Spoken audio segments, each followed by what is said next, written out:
Hello students, हम लोग class 10th का chapter area related to circles कर रहे हैं। ठीक, आप लोग अपनी एनसीईआरटी बुक निकाल लें और एक्सरसाइज 12.3 खोलें और उसमें से देखें क्वेश्चन नंबर 4। ठीक है, आप क्वेश्चन रीड करें, तब तक मैं डायग्राम बनाता हूँ। Exercise 12.3 question number 4।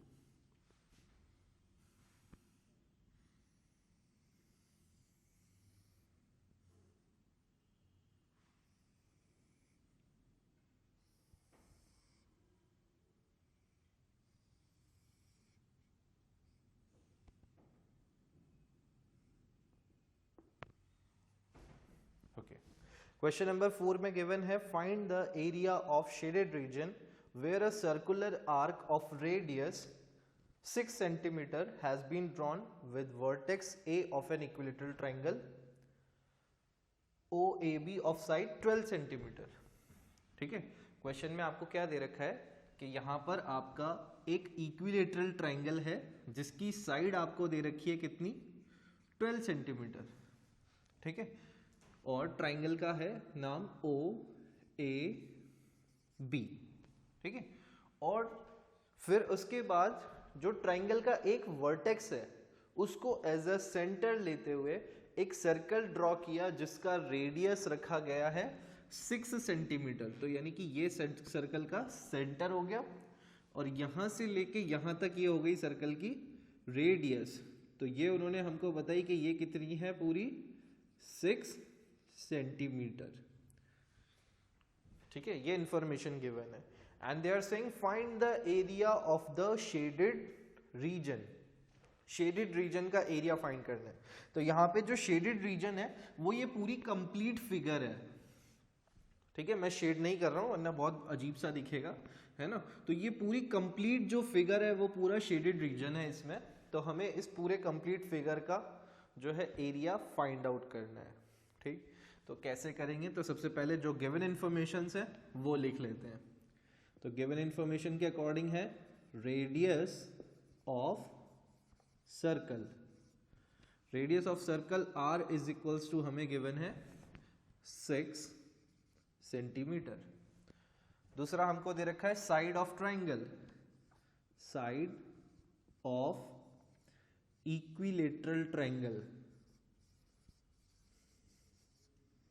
Equilateral triangle is equals to 12 centimetre.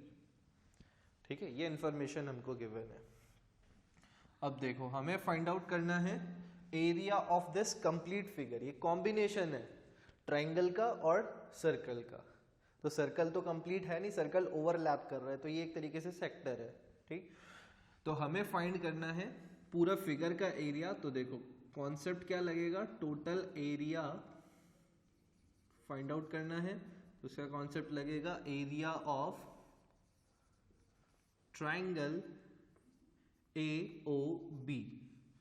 Triangle AOB पूरा काउंट होगा और ये सर्कल का पोर्शन, ठीक, ये वाला पोर्शन। तो देखो इसको आप दो तरीके से काउंट कर सकते हो। एक तो आप कर सकते हैं ऐसे, area of circle, area of circle minus, देखो अब अगर मैं इस सर्कल को यहां कंप्लीट करूं तो ये कुछ इस तरह से बनेगा। ठीक है, यहां पर अगर हम इसको कंप्लीट करेंगे तो ये कुछ इस तरह से बनेगा और ये जो पोर्शन होगा इस पे मैं यहां पर कुछ पॉइंट्स दे देता हूं। सपोज ये M है और ये N है। ठीक, तो ये जो पॉइंट्स है OMN, ये जो रीजन है ये कैसा रीजन है, सेक्टर हमको दिख रहा है। तो इसके लिए हम क्या कर सकते हैं, एरिया ऑफ सर्कल माइनस उसमें से हम ये सेक्टर हटा दें क्योंकि ये ऑलरेडी ये पोर्शन तो काउंट हो चुका है सर ट्राइंगल के एरिया में, है ना। तो इसलिए हम कर सकते हैं area of circle minus area of sector MON। ठीक, ऐसा हम कर सकते हैं, एक तरीका तो ये। दूसरा हम जो कर सकते हैं वो ये कर सकते हैं area of triangle AOB plus area of this portion, ये क्या है, area of major sector, major sector हो जाएगा क्योंकि हमने ये कैसे फाइंड किया, area of circle minus area of sector. जो एरिया ऑफ सर्कल है उसमें से हमने ये माइनर सेक्टर सब्ट्रैक्ट किया तो हमारे पास ये मेजर सेक्टर का ही तो एरिया आएगा। ठीक, तो हम चाहें तो इसको डायरेक्ट भी कर सकते हैं, area of triangle AOB plus area of major sector MON, major sector MON, तो यानी कि ये पूरा रीजन। ठीक, तो आप चाहें तो ये यूज करें या फिर डायरेक्टली ये यूज कर लें। तो कैसे फाइंड होगा देखिए, अब यहाँ पर हमें सेक्टर का एंगल तो गिवन ही नहीं है, तो आप देखो आपको एक इंफॉर्मेशन गिवन है that the triangle is equilateral triangle. ठीक, तो angle at the centre, angle at the centre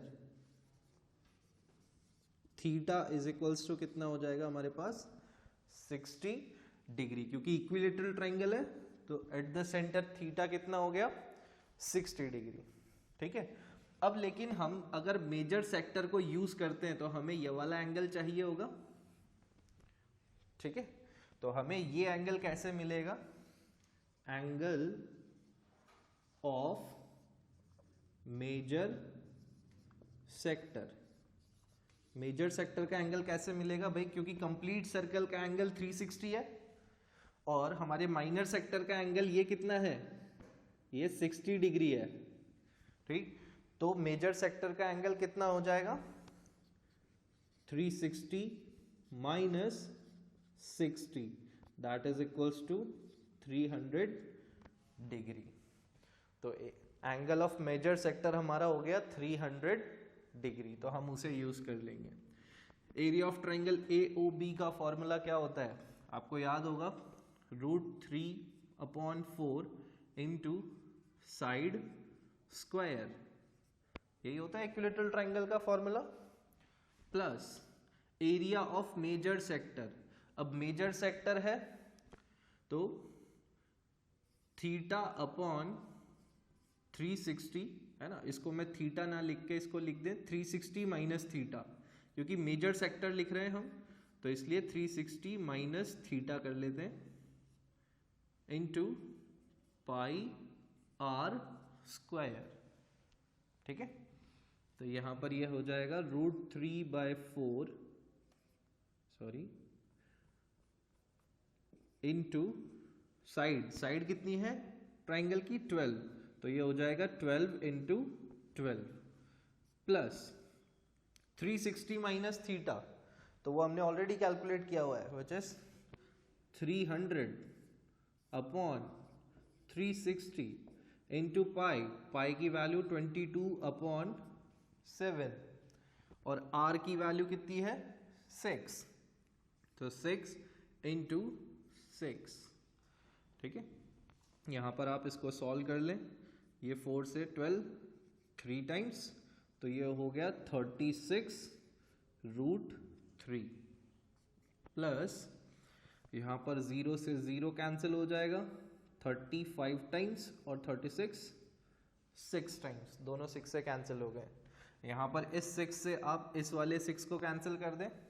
ठीक, तो आपके पास बच रहा है 5 इंटू 22 इंटू 6, तो 5 इंटू 22 इंटू 6 आप करेंगे तो ये हो जाएगा आपके पास 660/7। ठीक है, तो 660/7, तो आपका जो एरिया, टोटल एरिया हो गया शेडेड रीजन का, वो कितना हो गया 36√3 प्लस 660/7 सेंटीमीटर स्क्वायर। ठीक, आप यहाँ पर √3 की वैल्यू पुट कर सकते हैं 1.73 और इसको कैलकुलेट कर सकते हैं, तो फाइनल आंसर भी आप निकाल सकते हैं चाहे तो पूरा, है ना, आप इसको नोट डाउन कर लें। ओके, आपने नोट कर लिया होगा इसको, है ना। तो देखो आप इसको जब सॉल्व करोगे तो ये अप्रॉक्सीमेटली लगभग इतना आएगा 156.56 सेंटीमीटर स्क्वायर। ये आप खुद से कैलकुलेट करिएगा, ठीक है। यहाँ पर वैल्यू डाल के इसको 660/7 को भी कैलकुलेट करेंगे, ठीक। तो you will get around this much answer value. Now अब ये क्वेश्चन हो गया, इसके बाद आप जो देखें सेम एक्सरसाइज से क्वेश्चन नंबर 6।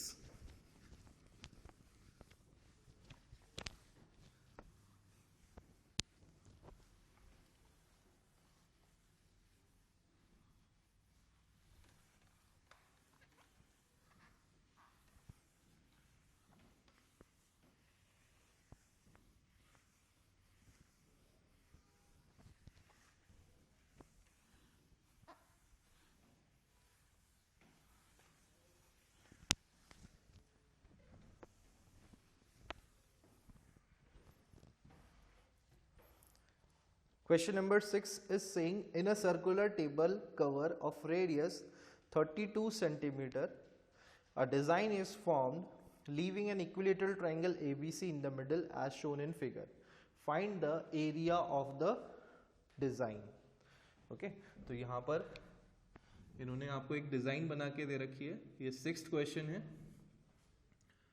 डिजाइन कुछ इस तरह से है, एक सर्कुलर टेबल कवर है और उसके बीच में एक इक्विलेटरल ट्रायंगल बना हुआ है, कुछ इस तरह से, ठीक। और जो डिजाइन बन रही है वो यहां पर है।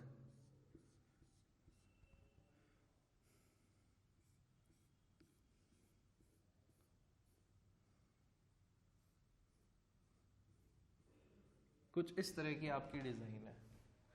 तो आपको इस शेडेड पोर्शन का, इस डिजाइन का ही एरिया कैलकुलेट करना है, ठीक। अब जो गिवन इंफॉर्मेशन है वो है सिर्फ यहां पर radius of circle. Radius of circle r is equals to आपको गिवन है 32 सेंटीमीटर, ठीक है।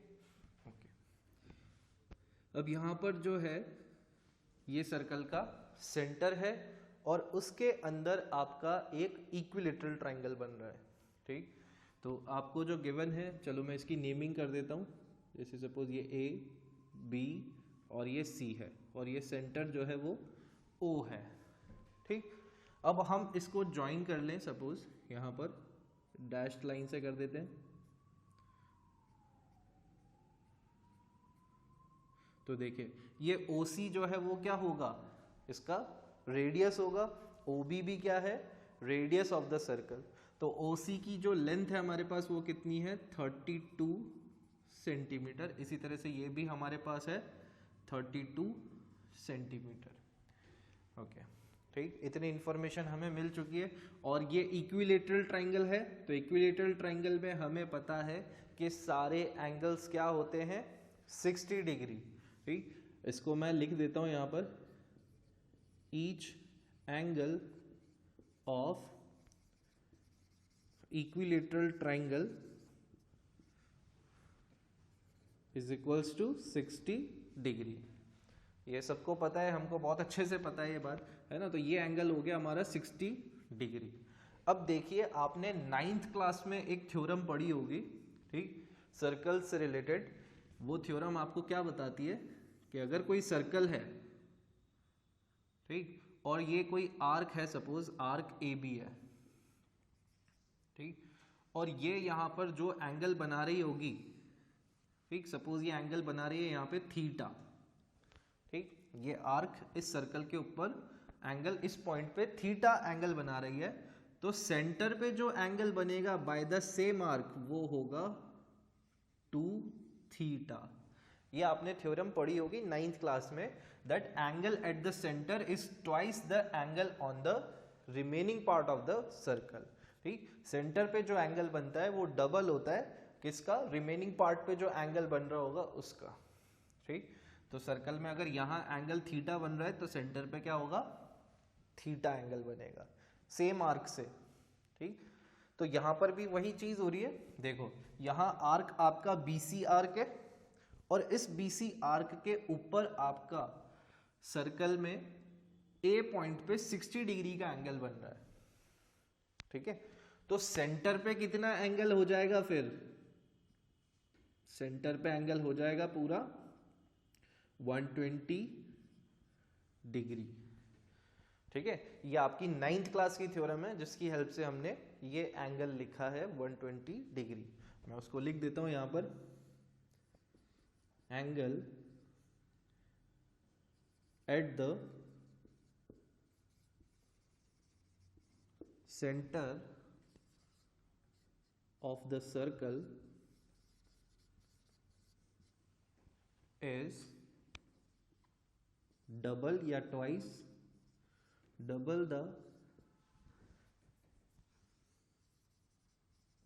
एंगल subtended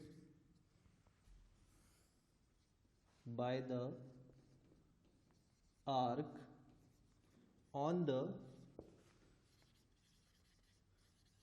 remaining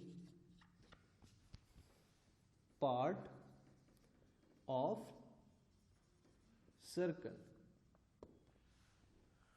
ठीक है।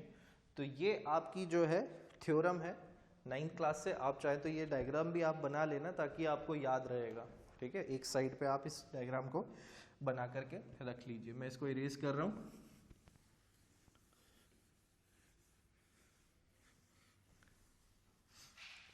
ठीक है, तो इस थ्योरम से हमें यहां पर जो एंगल BOC मिल गया वो क्या हो गया, therefore angle BOC is equals to कितना हो गया 120 डिग्री, ठीक है। ये 120 डिग्री हो जाएगा। अब आप देखो यहां से अगर हम यहाँ पे देखो, मैं इस डायग्राम को थोड़ा सा अलग ही बना देता हूँ वरना वहां पे खिचड़ी बन जाएगी सारी। ये देखिए, ये आपका कुछ इस तरह से यहाँ पे डायग्राम है। ये B है, ये C है और ये O है, ठीक है। और यहाँ पर अगर मैं ऐसे परपेंडिकुलर बनाता हूँ तो हम इस चीज़ को ऑलरेडी प्रूव कर चुके हैं, ठीक। इससे पहले की क्लासेस में हम देख चुके हैं कि यहाँ पर ये जो एंगल होता है वो 2 इक्वल पार्ट्स में डिवाइड हो जाता है और जो बेस होता है वो भी 2 इक्वल पार्ट्स में डिवाइड हो जाता है, ठीक। थ्योरम पढ़ी थी हमने एक, जिससे ये कॉर्ड क्या हो जाती है, बाइसेक्ट हो जाती है। Perpendicular from the centre bisects the chord, ठीक। तो ये BM इक्वल्स टू MC हो रहा है, ठीक। तो हम यहाँ पर एक इस तरह से, यहाँ मैं इसको इरेज कर देता हूँ एंगल को, और यहाँ पर बना लेते हैं एक परपेंडिकुलर, या आप चाहें तो अलग से एक डायग्राम और बना ले और उसमें इसको बना लें इस तरह से, ठीक है।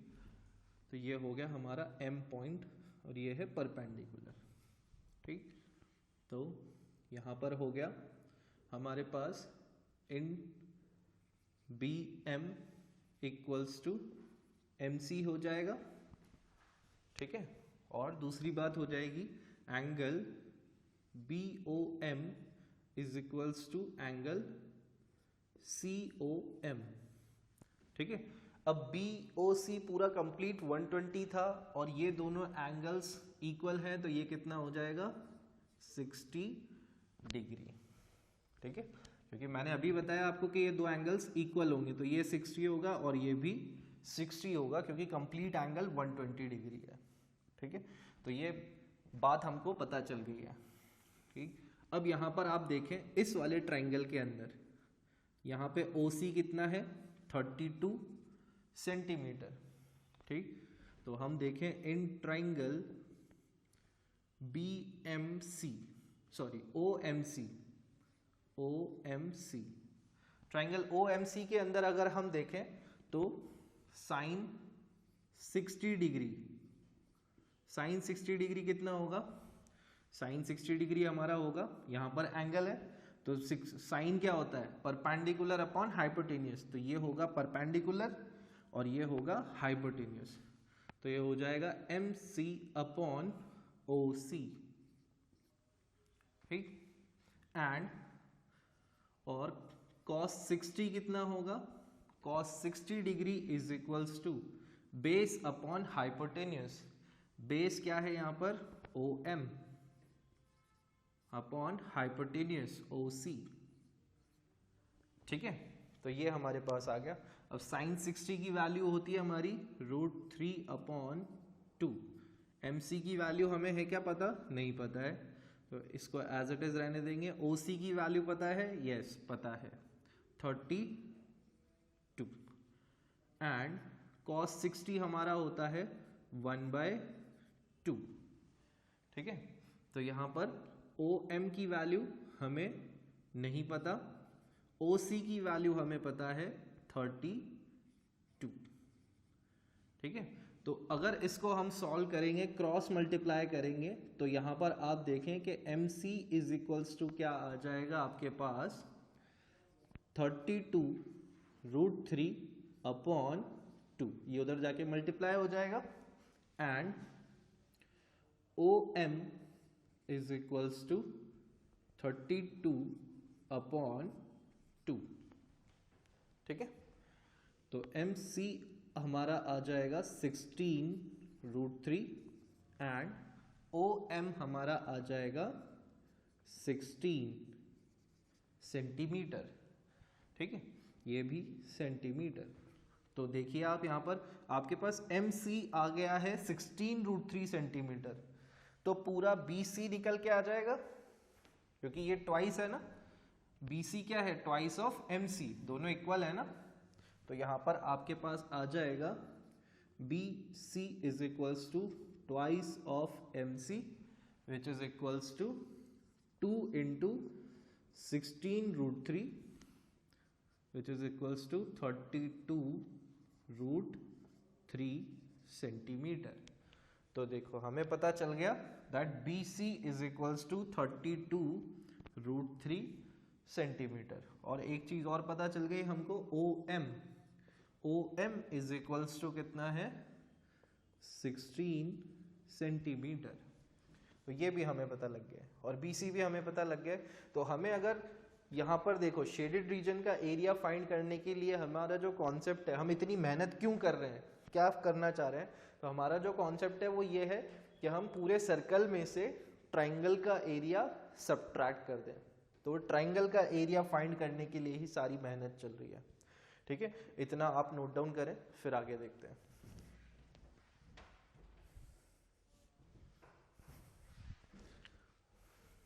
ओके, तो यहाँ पर ये जो इंफॉर्मेशन आई है मैं इसको लिख करके रख लेता हूँ इधर साइड में, that BC is equals to 32√3 centimetre and OM is equals to 16 centimetre. Unit सारी सेंटीमीटर में ही है यहाँ पर। ठीक है, चलिए इसको इरेज कर देते हैं।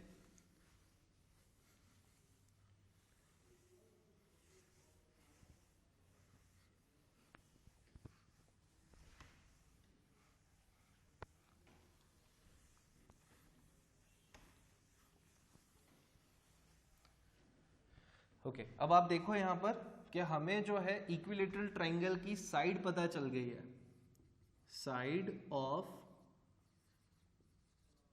इक्विलेटरल ट्राइंगल, ठीक, जो कि हमने BC ली है यहाँ पर, इज इक्वल्स टू 32√3 सेंटीमीटर।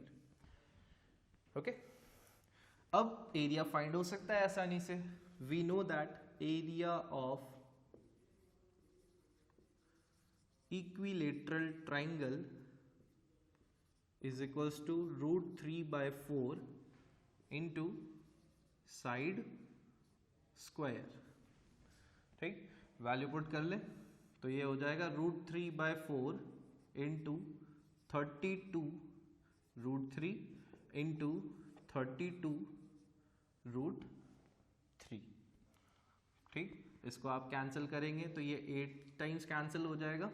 ठीक, अब इसको हमें मल्टीप्लाई करना होगा, तो आप देखें यहाँ पर आपका √3 into √3 क्या बन जाएगा? 3। तो ये हो गया 8 into 3 into 32√3 सेंटीमीटर स्क्वायर। इसको मल्टीप्लाई कर लेते हैं तो ये हो जाएगा यहाँ पर 32 into 24। ठीक, 4 2 ज़ा 8, 4 3 ज़ा 12, 2 2 ज़ा 4, 3 2 ज़ा 6। तो ये हो गया आपके पास 768। तो ये आ गया हमारा 768√3 सेंटीमीटर स्क्वायर। ठीक है, तो ये आ गया हमारा एरिया ऑफ इक्विलेटरल ट्राइंगल। और एरिया ऑफ सर्कल भी हम कैलकुलेट कर सकते हैं। Area of circle is equals to होता है हमारे पास पाई आर स्क्वायर। पाई की वैल्यू 22/7 इंटू आर। आर हमारा है 32। ठीक है, तो आपको इसको कैलकुलेट करने की मेहनत करनी पड़ेगी। 32 इंटू 32, यहां पर आप इसको कैलकुलेट करें।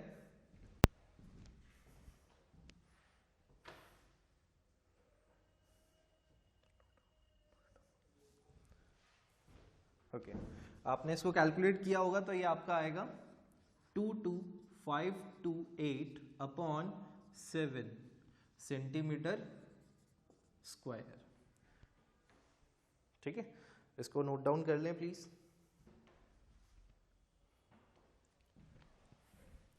ये सारी वैल्यूज मैं लिख करके रख लेता हूं यहां पर। देखिए इधर अलग से लिख लेते हैं, यहां पे नीचे 768 जो है हमारा √3। ये है हमारा एरिया ऑफ ट्राइंगल। ये सिर्फ रफ वर्क के लिए लिख रहा हूं। और सर्कल का एरिया है 22528 upon 7 centimetre square.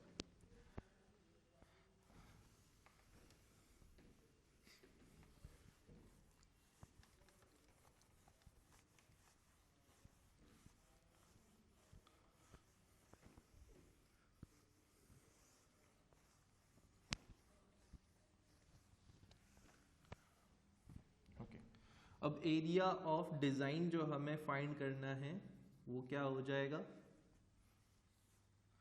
Area of design is equals to area of circle minus area of triangle. यही होगा।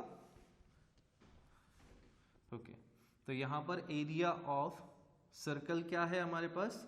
22528 upon 7 minus area of triangle करेंगे 768√3। तो यही है आपका फाइनल आंसर। बस इसको आपको और कैलकुलेट करना है। ठीक, आप चाहो इनको डेसिमल्स में कन्वर्ट करके कैलकुलेट कर लें, you will get your answer. ठीक है, तो आज के लिए हम बस इतना ही रखते हैं। We will meet in our next class. Till then take care of yourself, keep studying, bye bye.